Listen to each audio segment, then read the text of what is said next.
Like I said, I started when I was 16 and a half and I finished when I was probably early 30s, so probably 15 years. Yep. I just want to do something for the community. Well, the first call out I ever had was actually a fatality with electrocution. It was a bit daunting. We had to take this fella and resuscitate him on the way, but we'd presumed that he'd deceased, but we still had to do that. On the way home we talked about it, and that was probably the only counselling we ever got to do with it, so yeah.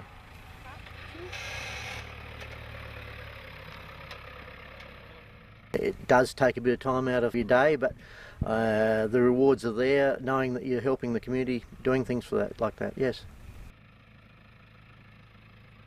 Probably the last five years of the service. The last call out, unfortunately, was a couple of girls that I knew.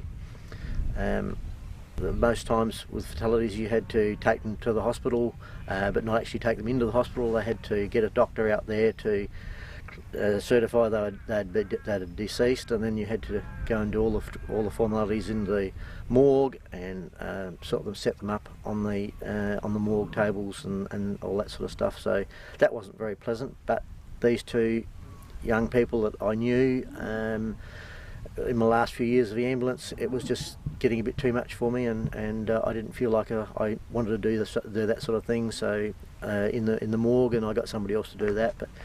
And that was pretty traumatic. We didn't really get any counselling as far as after the accident. We had a cup of coffee with a couple of the ambulance officers in Narracourt, but we probably spent a few hours afterwards amongst ourselves talking about it a little bit, but that's all we had, and so we had to get on with life. So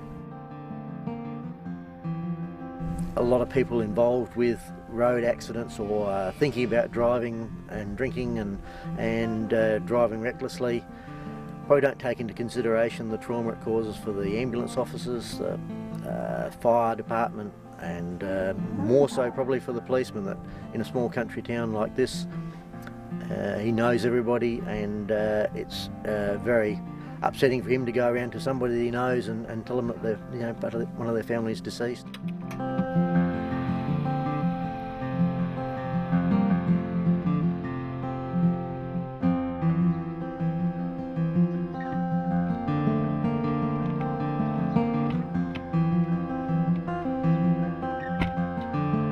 Lucindale, it's a nice community. It's a small community. From a policing point of view, I enjoy policing in towns such as Lucindale because I feel that I can have a greater impact on positive impact in a town. People are generally excellent. I try to be friendly with them. I'm not there to scare people. I'm just there to do my job, so I find that when I speak to people in that way, that they respond positively. They know the rules. They know that if you drive a vehicle, you can be stopped at any time and breath tested. They know that if you're speeding, you're likely to be stopped, and it's only very rare that people are upset by it.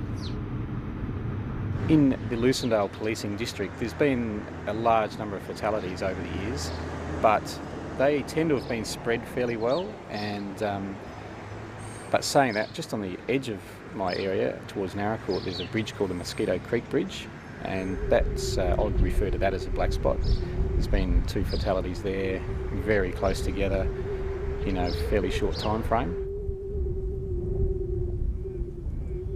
Car accidents are very rarely an accident, in my opinion. There's always a contributing factor to a car accident. In the country, unfortunately, a very high percentage of car accidents are caused by a number of things, and they are speeding, drink driving and inattention, so people not concentrating. You can see the trailer's starting to veer off onto the incorrect side of the road. Roughly speaking, the statistics are drink driving contributes to around 30% of the road fatalities in the country, and speeding contributes to about another 30%. So in a country town, often people might have been to a party, they might have been to a licensed premises of some type, a hotel or a club. They'll generally drive, they'll always know they're over the limit, but there is a mentality in the country that drink driving is okay, and that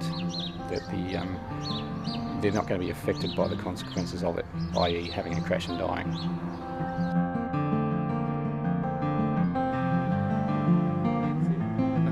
For the young people of Lucindale, who are my concern, I would really ask them to drive sensibly, to obey the speed limits, and to not drink and drive.